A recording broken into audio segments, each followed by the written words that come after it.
Welcome to another Sorry. episode of Creative Frequency. This week we'll be talking about music production, music composition, the challenges that can come with making music and being influenced by different cultures and sounds. And I'm going to have this wonderful conversation with a really great artist, a multi-instrumentalist, a composer, and a music producer from the UK, but was raised in the UK and in New Zealand. And yeah, welcome, Tiger. Did I even pronounce that right? Yeah, it's fine. Yeah, Yeah. yeah, you What? did. How do you pronounce it? Because I need to make sure that I have the right name. You can either say Tiger or Teigr. Okay. Which Um, one do you prefer? I don't Tiger. mind, honestly, Okay. because it's the same. So Teigr is how you say it in Welsh, or Okay. I hope I'm getting that right. I wasn't raised in Wales, but I have Welsh ancestry. Yeah. But yeah, that's how you say it in Welsh. But it means tiger, so it means the same Okay. thing. So I kind of leave it open to interpretation. Nice. Um, yeah. Well, in that case, for those who do not know you, can you give us like a whistle stop tour of you, of who Tiger is, and yeah, where it started initially? So yeah, I've just always been in love with creating music. And I think ever since I started playing around with GarageBand on my uncle's computer, like back in the day, um, yeah, just I love making music. Um, I feel like I just live and breathe it basically. Mm. And I've always been interested in like how I can create a story with sounds, or like how basically like how sounds can convey emotions, and how you can kind of create a narrative in some way. Hmm. So yeah. I think as well, for those who do not know, we work together on a project which we will go into in a few minutes. But I guess I wanted to ask you like what your creative process looks like when you are starting a new project and how you blend different because you have a classical background as well, as in like you're classical trained, right? Yeah, So how you blend that in the productions that you make for various artists. I am classically trained. And yeah, I studied music at school, and then I went on to university to study music. So yeah, I studied at York University, and yeah, it just gave me a great foundation in everything Mm, music. And I did study avant-garde, contemporary music, mm, so that was really interesting. And I think it kind of runs through everything that I compose, everything I produce now. Um, and some of those techniques that I studied were quite advanced theories of composition, and things like that. And I think that where am I going with this? I think that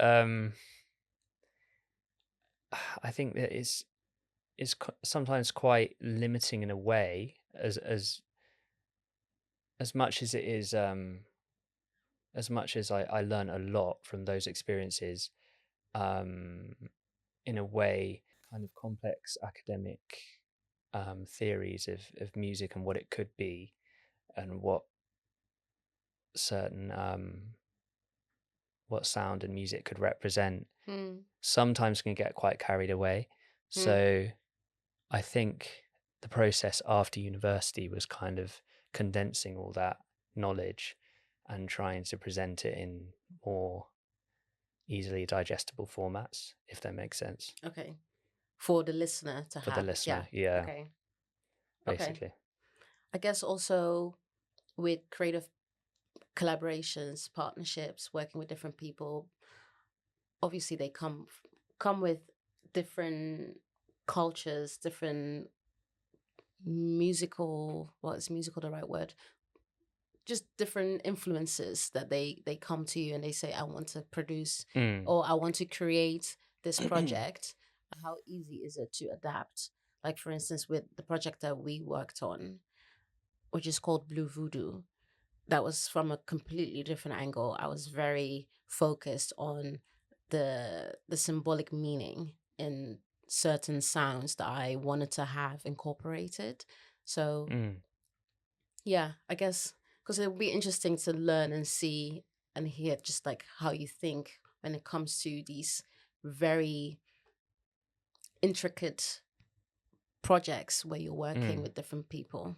Yeah, I think yeah, definitely. That project Blue Voodoo was incredibly interesting, and I think you had a very interesting, thoroughly researched, like academic approach to it, which was really great to work with, um, and was kind of like a throwback to university after kind Okay. of the times before the couple years before that. I'd just been sort of making beats and sort of exploring, Yeah. producing kind of hip hop and stuff like that, pop music. But your music was kind of like it had that academic approach. It felt like I was back at uni, and that was really interesting. Mm. And yeah, just those cultural considerations that you were talking about, just like I think being aware of those and being sensitive of those was really important during the production and composition. I remember that you sent me like a lot of reading content, um, Yeah.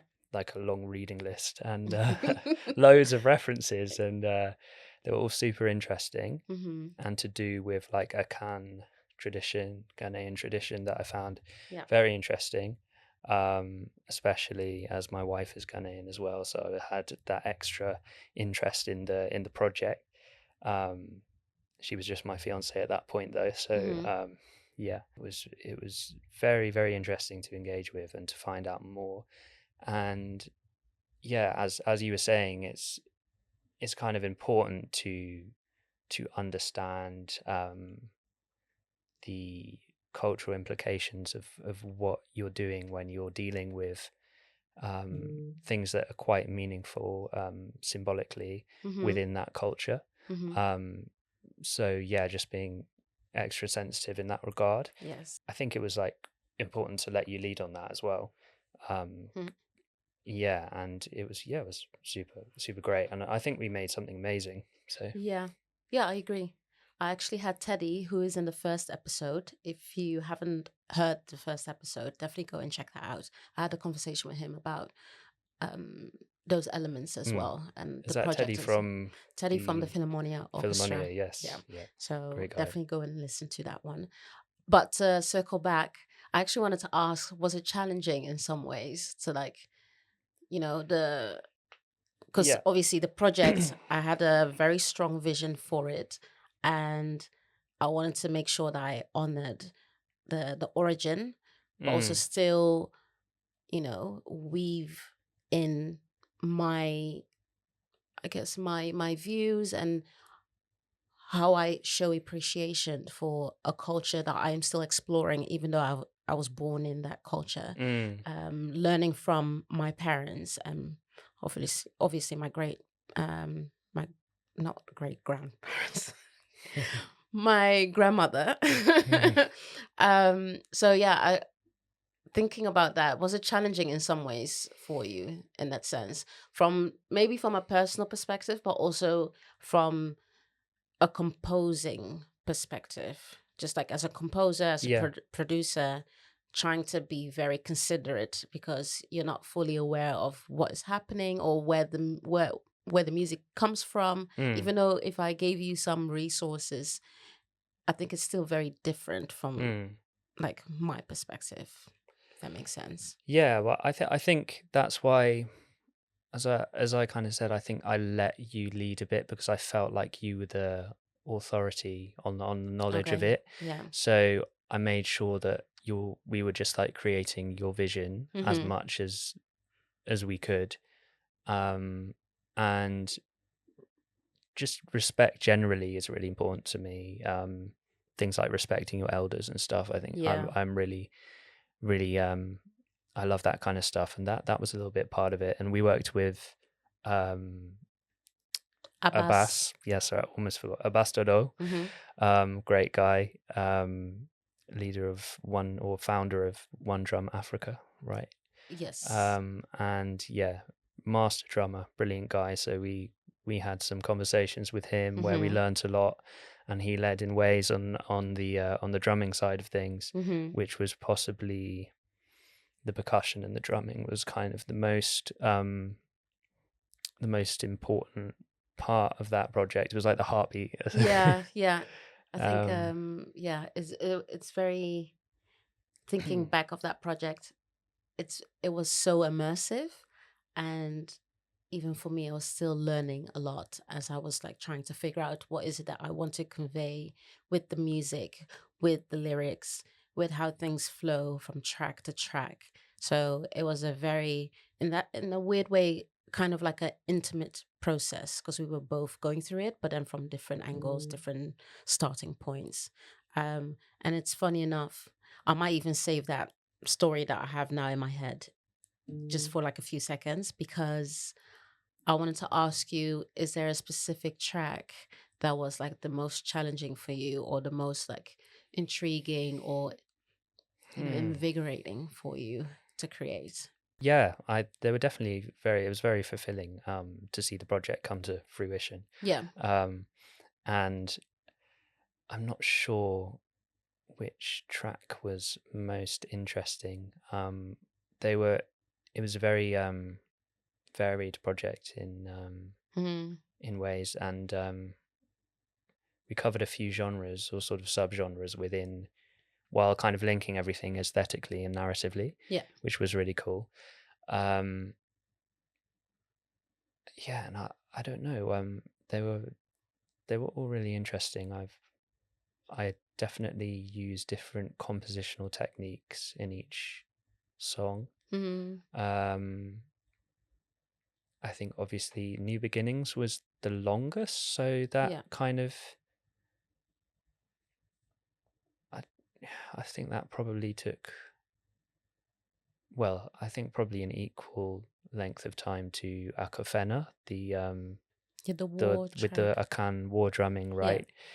That was really interesting. I think that probably was actually the biggest hurdle, I think. Okay. Probably that track, because it was about kind of managing that quite chaotic, quite it's Contained chaotic, chaos. contain chaos, Yeah. right? Yeah. Yeah. I was thinking, is chaotic the right word, or is kind of like, yeah, it was just very energetic, Yeah. It's interesting. rousing stuff with Mm-hmm. the kind of the war drumming. So working with that and doing that in, as you said, in a culturally sensitive way, Yeah. and like yeah, trying to paint a picture, Yeah. and tell the story how you wanted it. Um, Is that something that you now seek in like future projects, that it just pushes you to learn more about your craft in order to create the track that the artist wants?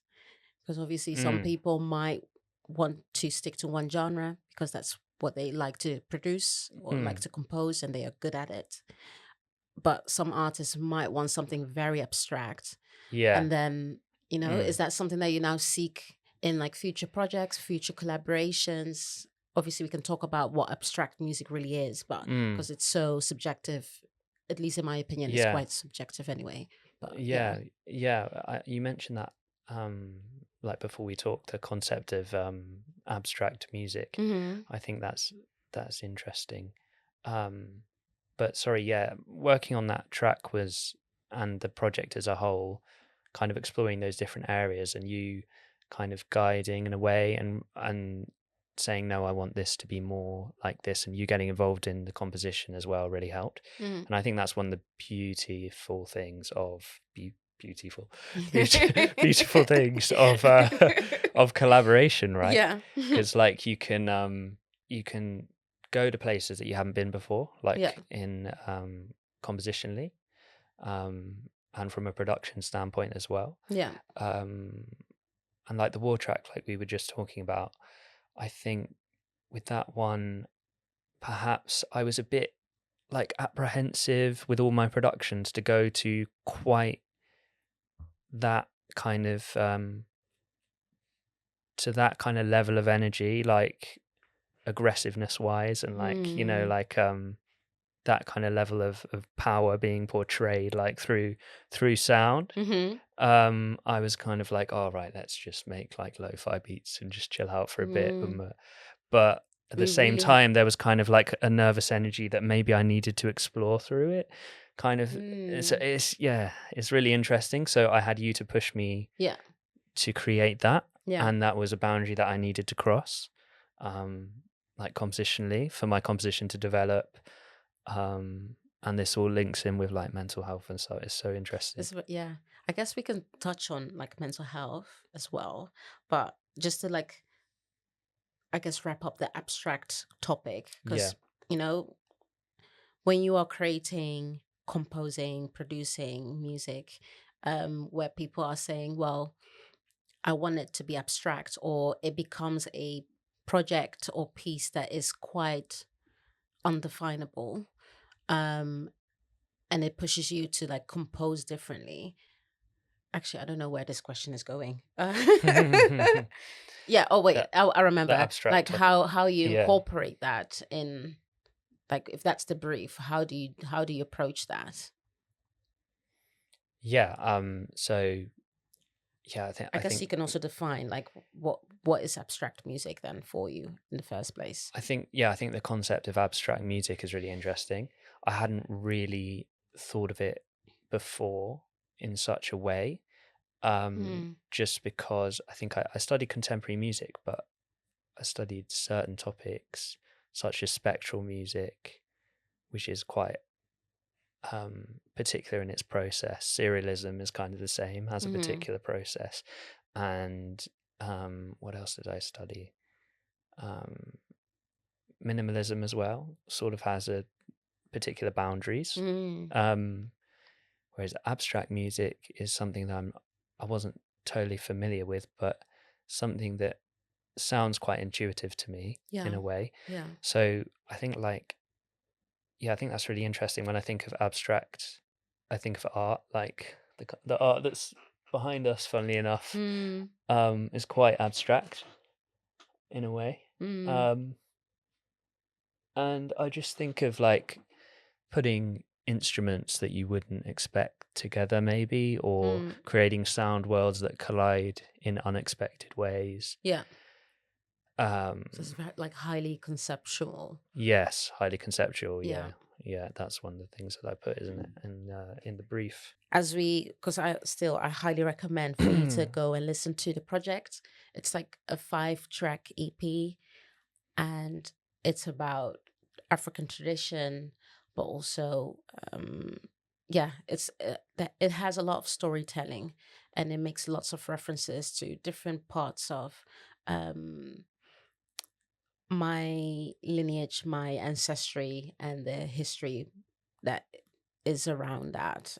So yeah, I definitely recommend listening to it so you can have a full understanding of where this is coming from. But as I was thinking about it, I had recently, unfortunately, I had a loss in the family, and I went for the very first time, which is actually quite strange that I was like confronted with Mm, the music that we created in wow. just in person, like in reality. Because Mm. all of the research that I did that through like online I think I desk remember you research. telling me about Yeah. that. Sorry Speaking to to hear different that. people, lots of reading, lots of listening, finding things on YouTube or like even on random sites. And then we had a loss in the family. Unfortunately, my family couldn't, like my parents and, extended family couldn't come. So I was told to go on my own to represent everyone.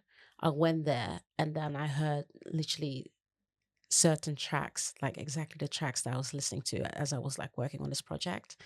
And it Hmm. was like it felt so strange because I was like, in a way, I was like, oh my God, this is so, it's poignant, but it's also like very, I was so, yeah, I don't know. It was beautiful, but also I was in deep sadness. It's like Hmm. I was like, oh, everything that I Would was you? trying Mm. to like figure out and convey, and like the beauty of it and the celebration of life and all of that, it was now played out in front of me. would you say it was quite a cathartic experience? I guess so. Yeah, I I I've, guess so. I like to explore that in composition as well. That kind of Mm, creating that feeling of a catharsis. I yeah. think that's like a quite a Wagnerian thing. Mm, Wagner did that. Um, yeah, it's just very like emotional interesting. release, and Yeah. yeah, I think it can be presented in different ways. Like when I was at uni, I was all about like the big build up and then release, and then that was like all I did for like 2 years, like huge build up and release. Mm, Um, but there's many different ways that you can like create an emotional experience through music yeah. and trigger emotions. Mm. Um, It's also so layered. It's like now that moment reminded me of the project, and I was in a completely different emotional state, and I was trying to get into the shoes of someone that might have lost someone and what that would mean, physically, emotionally, mentally, and then I'm in that position myself, mm, and now the track is just completely like I experienced everything mm, so differently. It's very interesting. wow.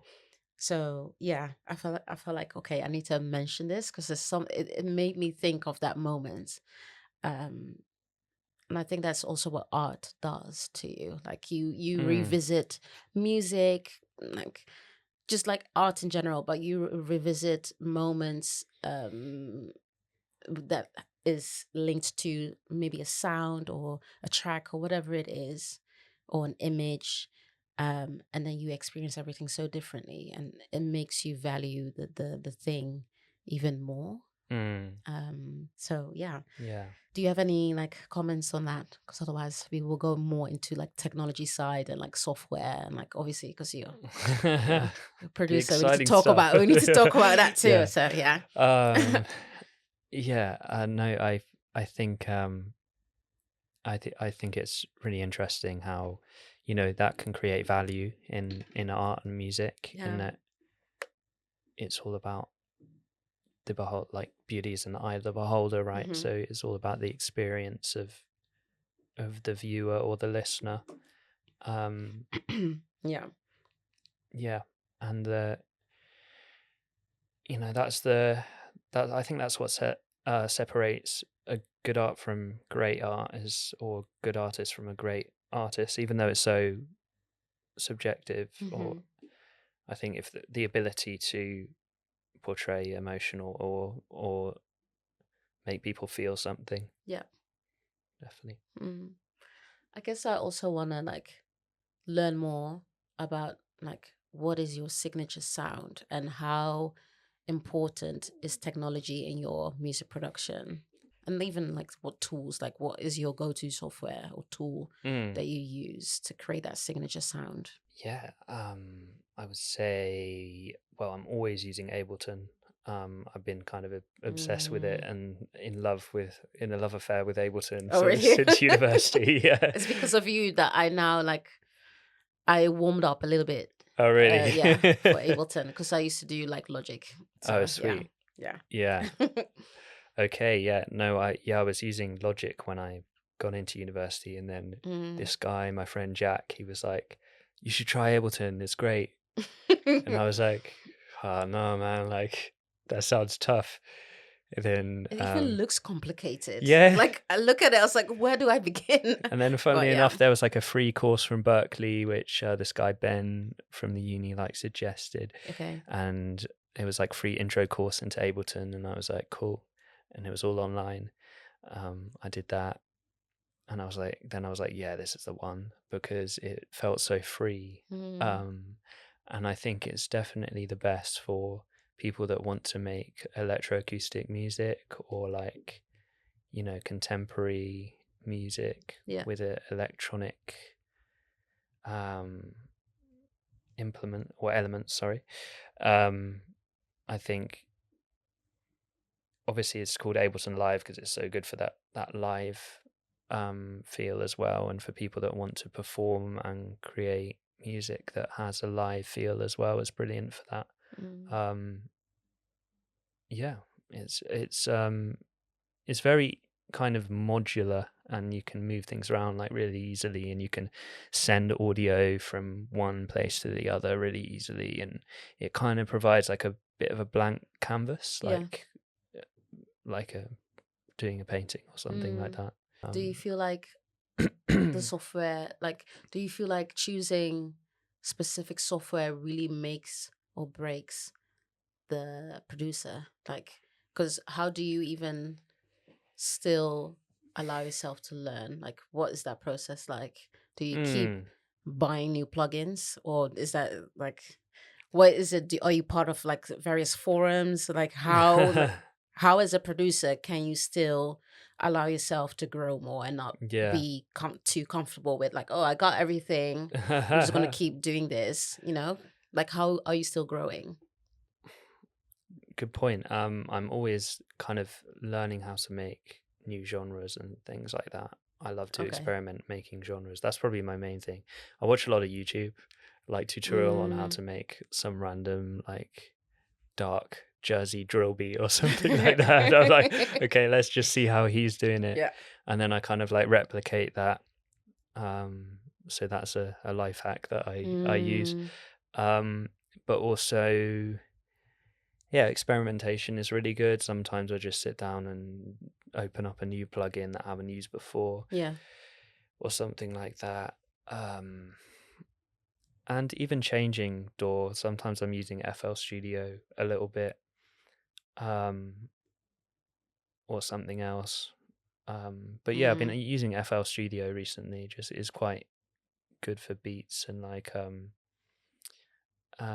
don't know what it is about it, but its instruments and its effects just they sound really good to me. Okay. Um, and I feel like Ableton needs a bit to take a little bit like leaf out of their book, basically. Okay. Sonically, Mm. there's something that FL has in terms of all that people make a lot of drill beats on it, and Yeah. when you just put an 808 into the FL sampler, it just sounds so good when you pitch it around and like Mm. the slides and stuff. It just sonically for me, for some reason, it sounds better. Okay. I don't know what it is, and loads of people argue online on podcasts about on not sorry on on podcasts on Reddit and stuff like Yeah, yeah, that. yeah. But yeah, I do read forums on Reddit and things like that. Mm.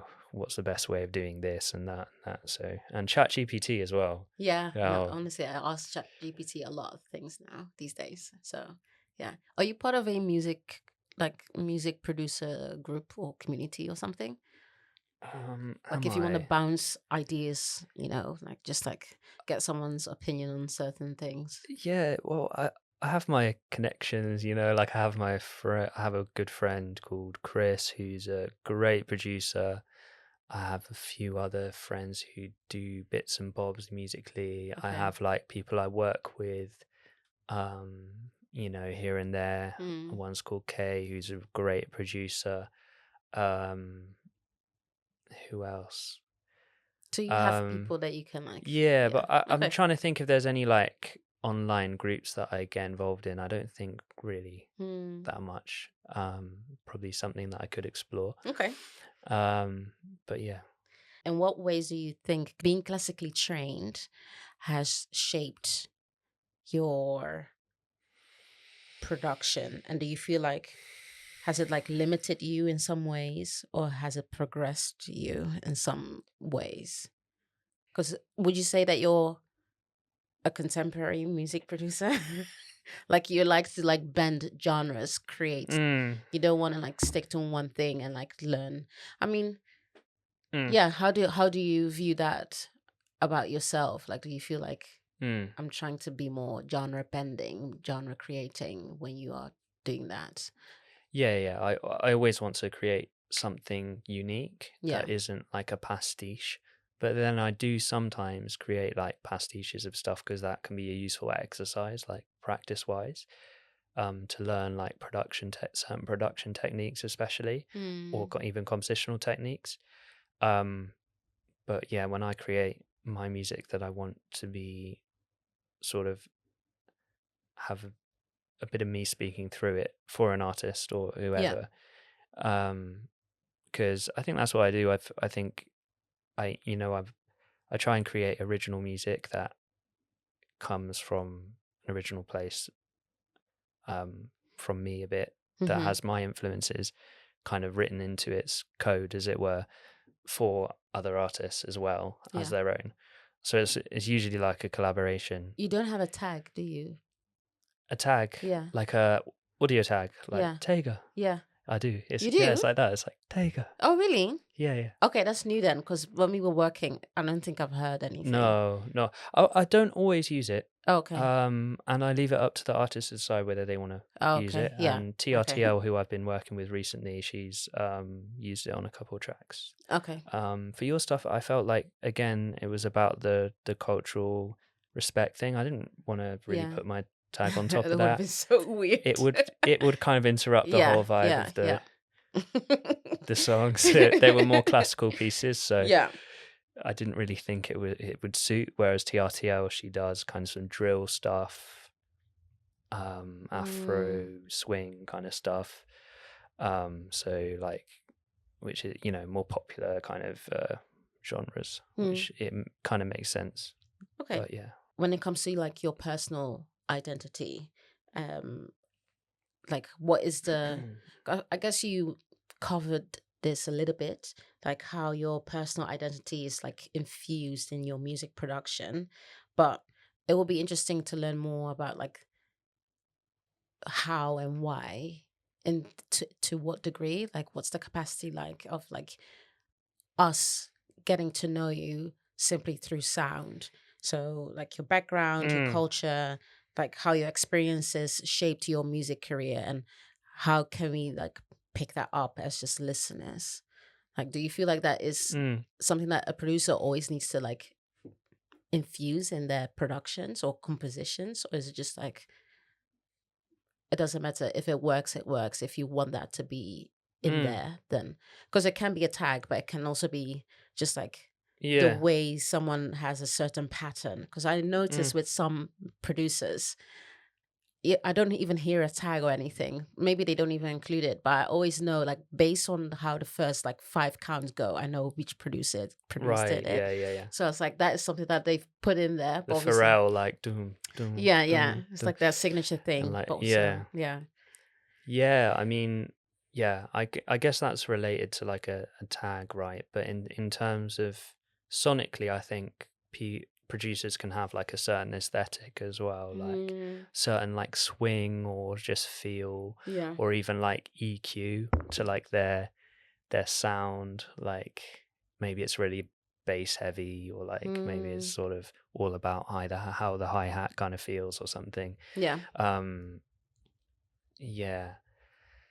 Um, but yeah, I don't think it's always so important. I think some producers want to operate as completely a service. So like, like I'll make mm, you an R&B beat in the style of this artist, and it will just yeah, exactly sound like this, and they don't have to inject much personality into it. But I personally like to do that. yeah, I think it's be up to what people want to do mm, at the end of the day. But yeah, I think for me, my sound is kind of influenced by just my upbringing. Obviously, as you were saying, I lived in like near Bath and then in Bath until I was like 12, and then I went to New Zealand, um, like 13 to 18, and then I came back. nice, Yeah, so that was really like different formative experience, that I feel like, some people do that, but I think a lot of people will stay sort of at least in the same country until they're like 18. mm, But I found that experience very, obviously I was thrown out of what I was used to, and like in this completely different country that was really interesting. yeah, Um and the nature there is so amazing in New Zealand. Like, everyone talks about it, where Lord of the Rings was filmed and all that, and like the mm. the nice birds, and it is really lovely. Like nature is really alive there compared to here. So Okay, that was a huge influence on me. I think I can just bring to mind the birds now, like the amount of birds singing, like beautiful, like the tui bird, which has this beautiful call, and like there's mm, so many bits of nature all around you, like thriving. yeah, Um, Yeah. So that basically has shaped the way you approach production and Yeah. just like composition in general. I think though that the bird sound of New Zealand had a huge, that's like a weird like specific thing that just Okay. like had a like big influence on me.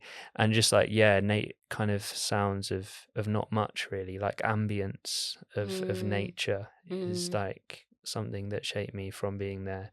And then contrasting that with like now my 5 years that I've lived in London, yeah. like the busy urban landscape Yeah. is having an effect too. So I think it's like a constant process Yeah. of being like influenced. It's funny. Do you notice within yourself what kind of sounds you're mostly drawn to?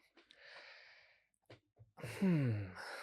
Um, do I? Hmm. Or like ideas that then morph into a sound that you like to create?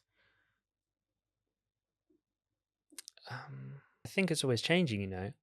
I think like I I just I enjoy exploring new areas like Mm-hmm. compositionally, Yeah.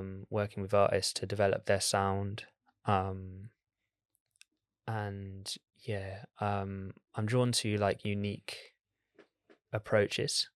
Um, Someone that's being brave and stepping out their comfort zone or pioneering a certain kind of sound, like you were presenting that completely original like approach was really interesting.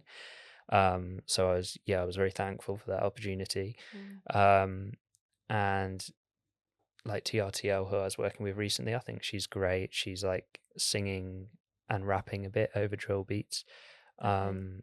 And she just does it in quite a unique way. We're developing our sound, right, as Yeah. producers and composers, and I think it's just about like I'm kind of thinking, right, what do I want to add to my sound next? Who do Yeah. I want to work with? um I don't always look at it like a business opportunity. I just want to make like really good music. Mm-hmm. So, and I want to develop what I'm doing. um and it's quite multifaceted. It's a yeah, it's a job that requires skills in like many different areas, Yeah. um, Do you feel especially like nowadays. yeah? Do you feel like people underappreciate the work that music producers do? That's a tough question. Yeah. I Oh, you think can think about it. sometimes, yeah, definitely, Yeah. I think it can happen. Yeah. Do you feel Um, underappreciated?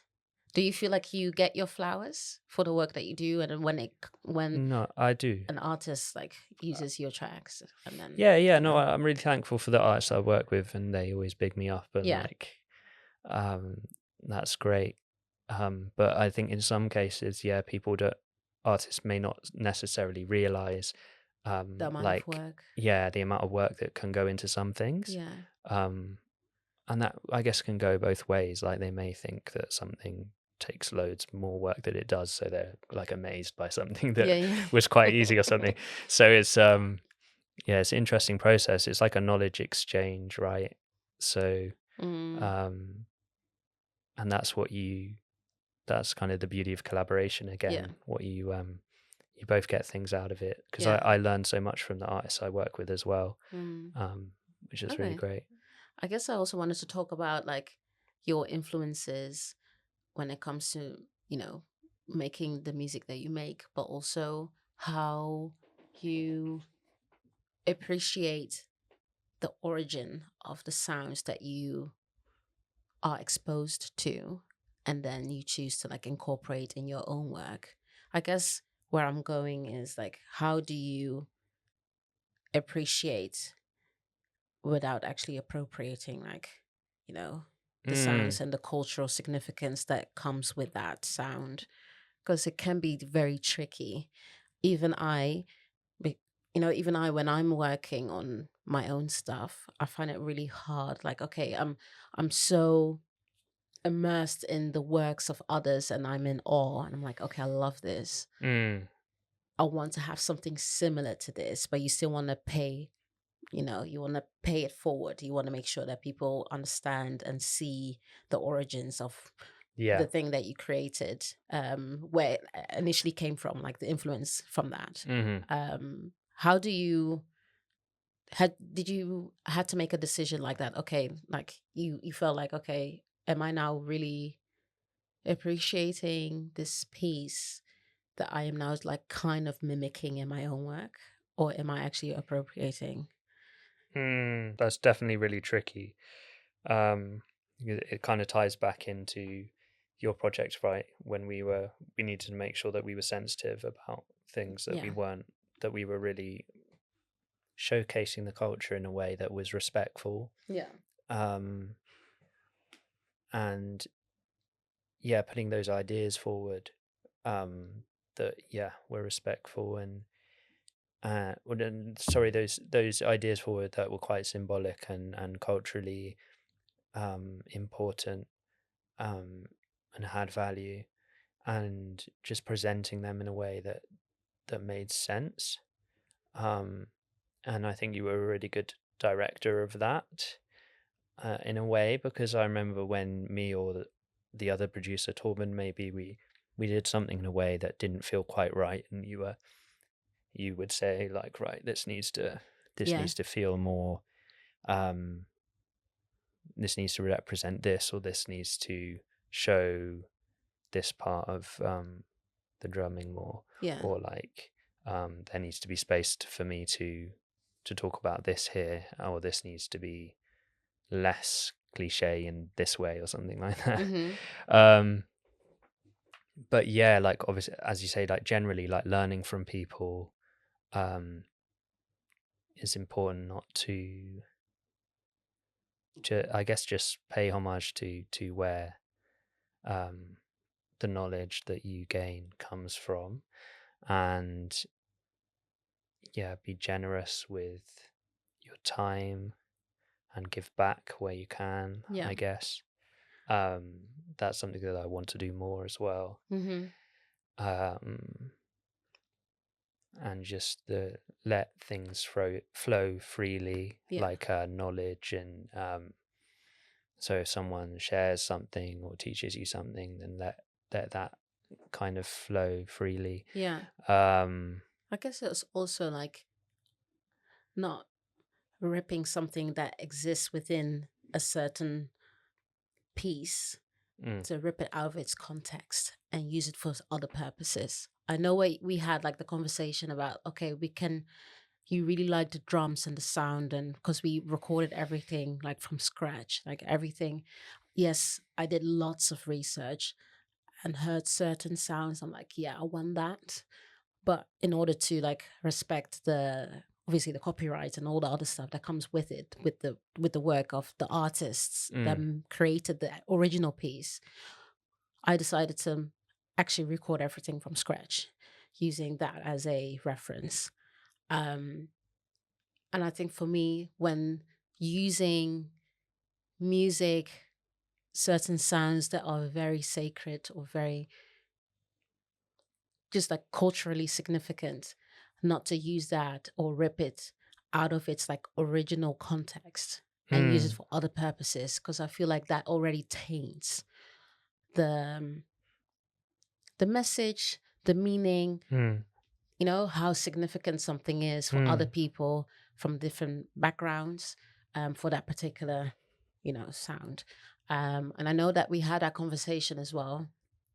We were talking about drums and stuff, and I was so adamant of like not using that as a way for Mm. commercial value, because the entire project, going back to Blue Yes. Voodoo again, it was funny because the project was also emphasizing how in I guess within history, when we look at slavery, when we look at like our ancestors, and how they were invaded into their, like people invaded into their space and took everything from them and used their sacredness to monetize and to use it Mm, out of context and use it for other things. mm, It completely degraded its meaning, the people, everything around that. And I Mm. felt like that would have been the same thing if we Mm. would have done that. If I Mm. allowed anyone who worked on a I agree. project to use the drums out of context to then put it into a different track that has nothing to do with the sacredness and Yeah. and its cultural and emotional value, Yeah. to do that, you know. And I think it's so important that whether you're a composer, producer, musician, whatever the concept that you're creating is, if it's influencing or if it's derived from some kind of like cultural influence, or even like from like spiritual practice or Mm. religious, you know, any belief system, if it's derived from that, to be so incredibly sensitive and just like use that in with utmost respect, and not to take that out of its original form, because it just Definitely. destroys the purpose and in its meaning, and it's I just agree. like degrading. Yeah, I agree. And there's that argument for cultural protectivism of certain things that are sacred, and Yeah. that's really important. I think to keep what is sacred and just practice the utmost um respect and um just be careful with these things. And yeah, and that's where we can gain wisdom from people like Abbas, you know, the elders, people that know this stuff really, really well.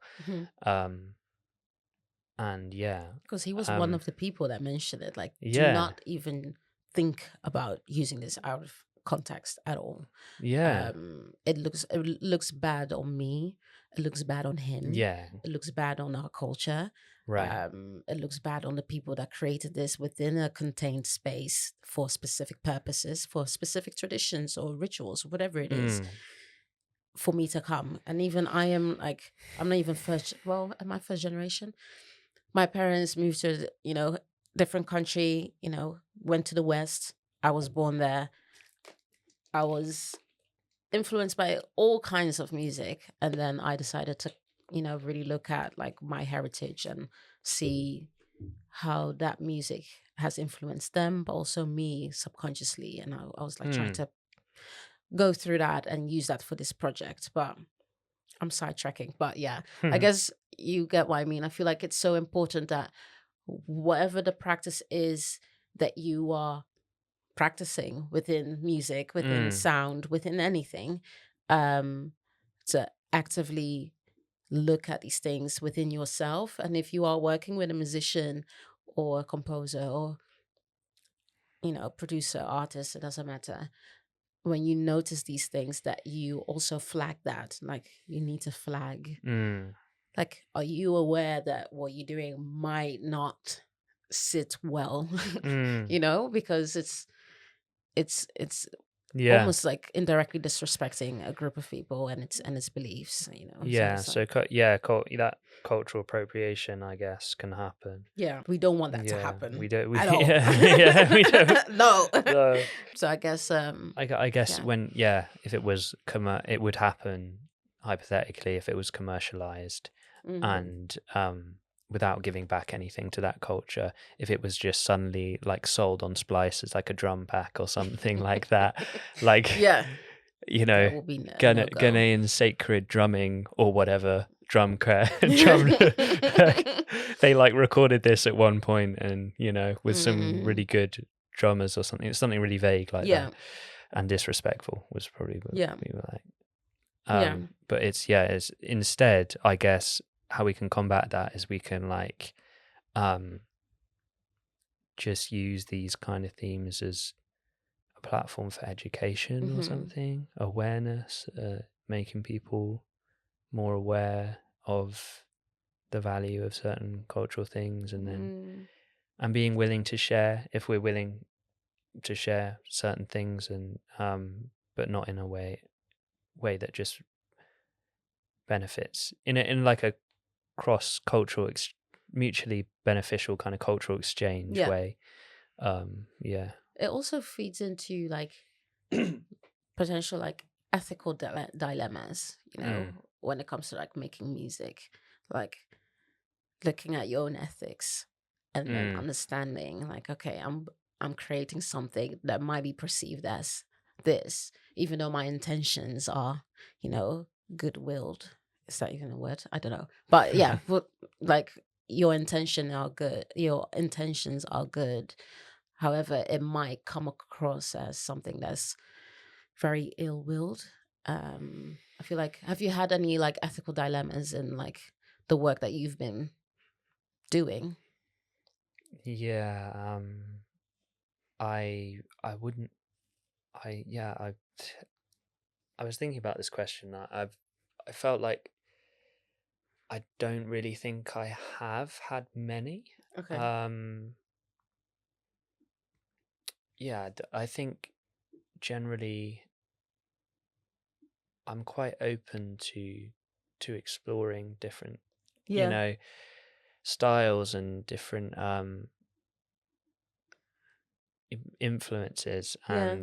and but I always try and be very respectful of if there's anything that needs to be respected or Yeah. cultural kind of um influences that need to be appreciated rather than appropriated. Yeah. um and I think your project Blue Voodoo was probably like obviously the most complex and most Yeah. involved example of that. Yeah. um and I think perhaps literally the voodoo I was thinking about aspect that. I don't have. was, for me, because I'm a Christian, was Yeah. a bit like tricky Yeah. to I get can my head understand. around a bit, Yeah. especially at the time. I was kind of spiritually, I was maybe a bit kind of like immature compared to where I am now. Okay. um in my journey, personal journey of faith. As a Christian, my faith is very important to me. Yeah. So I wasn't I was kind of found it quite tricky to get my head around a few things Mm-hmm. within that, but I think we approached it in a very like objective way, um that was Yeah. and academic way that made it all Yeah. the process a lot easier. So yeah. Yeah. I feel like it's also with Blue Voodoo. It's funny because I intentionally chose that name because people are so, Yeah. taken back when they hear the name. You're trying to be disruptive, Yeah, controversial. it's controversial. Yeah, people obviously have their preconceived notions, and then when they hear that, it's like, oh my God, this is like, this is There's quite a lot of scary. stigma. Yeah. Yeah. Obviously these practices happen, but in the project itself, it was is a way to like showcase these different systems, like these belief systems. Obviously, you have people who are very focused on like traditional practices, spiritual practices, and then you have maybe what you can say the opposing force, where you have people who are more focused on Christianity. In this Mm. particular project, it was a nice way to weave it in, because also when I think of classical music, I don't necessarily think of voodoo. I think many people wouldn't make that association. No. A lot of people might Yeah. think my association with classical music was Christianity. Oh, yeah, Um, definitely. I mean, classical music is very culturally informed by exactly. the culture of Yeah. Christianity, and even the laws of Christianity, I guess, guided a lot of that musical Mm, development of mm, Western music, yeah. Western classical There's music. so many influences when it comes to classical music, but yeah, obviously the parts that I used that are very prominent within classical music are the same elements that I used within this project that were so opposing to the very traditional part. And I thought that was beautiful because they were it was they were Mm. both speaking, there was Yeah. conflict, but it was still cohesive. And that was a deliberate decision. And Mm. yeah, The I think it can be tricky if you want to just stick to like, okay, anything that is not in relation to my faith is by default bad, or you're mm. not open-minded at all to explore or understand. You Mm. don't have to agree necessarily, but you can still like be open to what are these different perspectives and what can they I teach agree. me, so which is why I also enjoyed working with you, because you were open in doing these things. Yeah. um so yeah, I guess, but I can appreciate, because I didn't actually know that you had that like dilemma in a way working Yeah, with me, because I so, think I and the was project. figuring out like things in my faith, in my walk with faith and stuff like that. I was Yeah. figuring out things, and then there were certain things that I was like, wait, what Mm, does it mean? And yeah. you know, but yeah, I think it's important to be open-minded and Yeah. have an inquiring kind of mind, and an open perspective all the time. Um, Mm. yeah. It also, like, because I know, well, at least with me, when I'm making music, it can be really difficult sometimes, for my mental health. So I know that, Mm. yeah, it fluctuates. So I'm not sure, like with you, what's your experience like when it comes to mental health as well, especially one. Basically, when we were working together, it was really funny. We were working on it for Oh yeah. hours and hours, and like reiterating and re-listening. And so it was sometimes Yeah. so like maddening, because like Yeah. we had to It like can get take like that. breaks, Yeah. and it was so heavy. Like subject matter was so heavy, the sound, like sonically, it was just so penetrative Mm. that I was like, okay, let's put on Frank Ocean.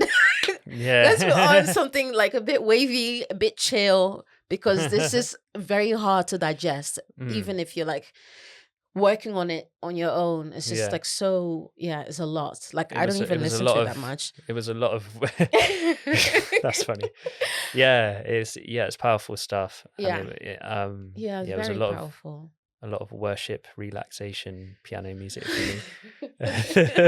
So Yeah, we had to like ease into it again, and then be in the right mind space, and like in the mindset. give stuff enough space to breathe, Yeah. and yeah, it And was you a give learning it, process definitely. for both of us probably as well. Yeah. Um, And you give it its respect as well. You want to work on something that mm, you know, is worthy of all of your attention and energy and efforts. So, but yeah, I mm, guess it goes back to the mental health thing as well. Yeah. yeah. And no, I think it's interesting what you're saying, because it just made me think of something else I wanted to say about that, which was Yeah. like psychoacoustics, which is like the proven Hmm. theory of like how our brain reacts to sound and music.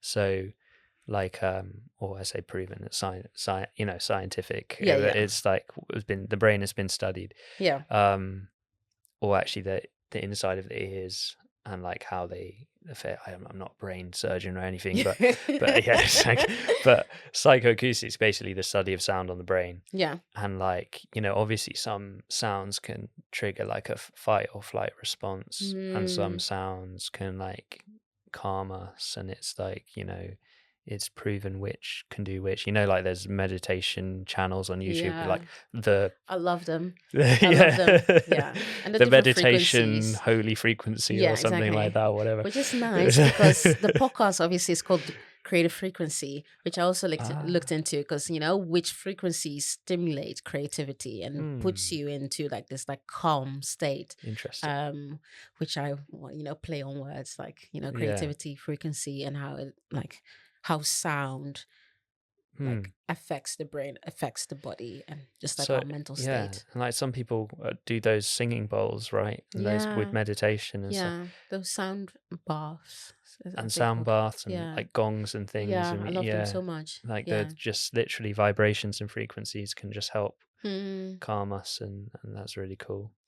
And then in contrast, like a sharp banging noise can make you suddenly feel Mm-hmm. alert, especially apparently if it's like behind your head, because it's like some Oh, really? primitive like fight or flight response thing, Interesting. like the predator's behind me, or there might be danger behind me or something. Mm, So like a sharp noise from behind you would just be like, whoa, what's that? Or interesting. suddenly feel alert.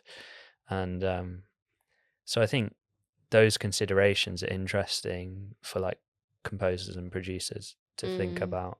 yeah, um yeah. I think it's also. I recently learned about cymatics. I think it's called cymatics. Oh yeah. Like the sound vibrations, how it changes like structures, like even when you are Yeah. speaking into water, like the molecules, how it changes as well. But I think with cymatics, I think it's like like trying to figure out like the science behind vibrations and like how Patterns. Yeah. and like different patterns it just like adapts. That's really So interesting as cool, well. so cool. Yeah. But yeah. Yeah, I guess this is kind of like a nice way to like end this episode. I hope you enjoyed listening to this episode, and please leave comments, subscribe, do all of that jazz. But do you have any like final thoughts, final things that you want to mention before we, call it a day? Just on that subject as well that we were just talking about, Mhm. just I think it's important for people to not over commercialize in what they do, and choose who they work with, and try and guide people to a positive message. I'm all about that. Yeah, same. And that can promote positive mental health as well. So like think about the kind of messages that you're trying to convey through production and Oh yeah, through making music. yeah. Not like weird like subliminals and Yeah. weave it into your productions. Yeah, that makes sense. Yeah, but I think production and then making music is a space for people to experiment and express themselves, and that's great. That's wonderful. And yeah. Where can people find you? You can find me on It's Teigr on Instagram. Yeah, that's probably the best place. Okay. So if people want to work with you, they just need to DM you. Yeah, or Instagram. teigrproductions@gmail.com. Okay. Hit You me got up. it here then. You got it here first. Okay. Well, thank you so much. Thank you for your time, for your openness, sharing the space with me and Thank you. reflecting on the project that we worked on together as well. Just like in general, your thoughts. So I appreciated working with you, even though we had like moments that we wanted to like but it was still really Wow. it was still really fulfilling, and it really opened my eyes in like how I'm like working on music now, and like when it comes to like composing music as well. So That's amazing. I'm really grateful for that. So thank you for having me on. It's first podcast I've done, and yay. Cool Hopefully experience. Many more. Yeah. Thank you. Bye everyone. Bye-bye.